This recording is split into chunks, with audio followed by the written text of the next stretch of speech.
नमस्ते प्यारे बच्चों। तो आइए आज हम इस वीडियो के माध्यम से कक्षा 8वीं की जो वार्षिक परीक्षा 2022-23 में हुई थी उसका ये सामाजिक विज्ञान का पेपर है। इसके माध्यम से हम ये समझेंगे कि कक्षा 8वीं की जो बोर्ड परीक्षा है, बोर्ड परीक्षा में किस प्रकार के प्रश्न पूछे जाते हैं, कैसे प्रश्न आते हैं, इस पेपर के माध्यम से समझेंगे। तो देखेंगे इस पेपर में कैसे-कैसे कौन किस पार्ट से प्रश्न पूछे गए हैं, क्योंकि हमारी बोर्ड परीक्षा जो कक्षा 8वीं की बोर्ड परीक्षा है उसमें भी वैसे ही पैटर्न के प्रश्न पूछे जाएंगे जैसे कि हमारे ये पिछले वर्षों में पूछे गए हैं। तो सबसे पहले यहाँ देखें बहुविकल्पीय प्रश्न जो पूछे जाते थे, ये बहुविकल्पीय प्रश्न दिए गए हैं। यहाँ से देखें प्रत्येक प्रश्न जो है एक एक नंबर का रहता था और यहाँ पर एक प्रश्न दो, ये एक एक अंक के इस प्रकार से पूछे गए हैं कि ये 10 प्रश्न बहुविकल्पीय पूछे गए हैं। आप प्रत्येक प्रश्न पर ध्यान देंगे और यहाँ देखते चलेंगे क्योंकि इन्हीं में से ही प्रश्न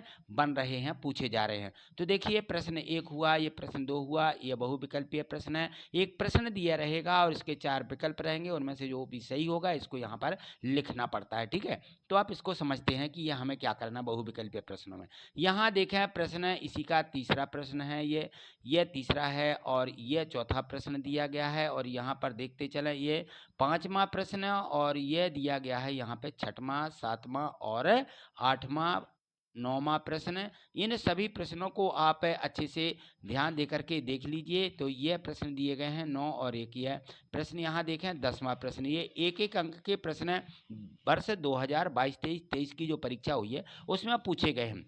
अब यहाँ पे देखें प्रश्न 11, यहाँ इसमें क्या पैटर्न था कि जो हमें प्रश्न पूछे जाते थे उसी में हमें उनके आंसर देना पड़ते थे। अब आपको थोड़ा सा पैटर्न बदल दिया है उन लोगों ने, किया कुछ नहीं है, आपको कॉपी ऐसी ही मिलेगी, सिर्फ उसमें आपको प्रश्न क्रमांक लिखा मिलेगा। उस प्रश्न में आपको प्रश्न नहीं उतारना है, सिर्फ यह हो गया कि प्रश्न का पेपर पत्र अलग मिलने लगा।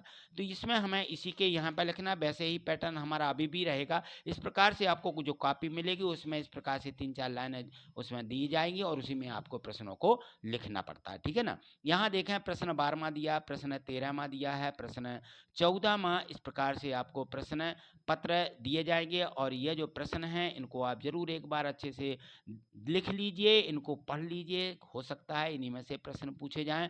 तो आप इन सभी प्रश्नों को एक बार अच्छे से ध्यान से देख लें। जिन प्रश्नों के उत्तर आपको नहीं मिलते हैं जरूर आप कमेंट्स बॉक्स में जरूर लिखिएगा। मैं आपको उन सभी प्रश्नों के जो सही उत्तर हैं उनको मैं आप तक पहुंचाऊंगा। देखिए यहाँ पे प्रश्न 16 दिया गया, 17 दिया गया और प्रश्न क्रमांक 18 है, ये 19 है, ये प्रश्न दिए गए हैं 18, 19 और इसके बाद देखें कितने प्रश्न पिछली परीक्षा में पूछे गए हैं। 20वां प्रश्न दिया है कि जन सुविधाएं क्या हैं, लिखिए यहाँ के बाद। अब ये 5 अंक के प्रश्न पूछे जा रहे हैं 21 से लेकर के 24 तक, है ना। 5-5 प्रश्न रहेंगे। महात्मा गांधी की दांडी यात्रा का वर्णन लिखिएगा और यहाँ वाणिज्य कृषि कितने तरीकों से की जाती थी, तो वो तरीका का वर्णन हमें यहाँ पे लिखना है 22वें प्रश्न में। और 23वें प्रश्न में यहाँ पे देखा किस देश को संविधान की आवश्यकता क्यों पड़ती है। कोई भी देश हो उसको संविधान यानी नियमों की जरूरत अवश्य ही पड़ती है, तो यहाँ हमें उसका उत्तर लिखना। और ये लास्ट प्रश्न दिया गया 24वां, इसमें दिया है न्यूनतम वेतन कानून की आवश्यकता क्यों ही हो, उसके द्वारा किसके हितों का संरक्षण हुआ है। तो इस प्रकार के जो प्रश्न हैं ये 5-5 अंक के कौन से प्रश्न और किस पार्ट से पूछे जाते हैं ये आपको यहाँ पे दिया गया है। तो इन प्रश्नों के माध्यम से आप समझें कि हमें अब जो इस बार से पैटर्न मिलने वाला है वो वैसे ही प्रश्न जैसे हमारे ये पूछे गए हैं इन्हीं में से ही प्रश्न पूछे जाएंगे। तो आपकी परीक्षा की तैयारी के लिए मैं आपको इसी प्रकार के प्रश्न पत्र, मॉडल प्रश्न पत्र लेकर के आता रहूँगा। आपको उनमें जो भी डाउट हो वो आप कमेंट्स बॉक्स में ज़रूर लिखिएगा और मैं आपकी तैयारी के लिए पूर्ण रूप से बहुत से प्रश्न पत्र आप तक भेजूंगा। आप उनको जरूर ध्यान से देखिएगा और चैनल को सब्सक्राइब करके रखें जिससे कि सभी प्रश्न पत्र आपके पास पहुंच सकें। और प्रत्येक वीडियो को लाइक करना मत भूलिएगा, ठीक है। तो आप प्रश्न पत्र देख करके वीडियो को लाइक अवश्य करें। थैंक यू, धन्यवाद।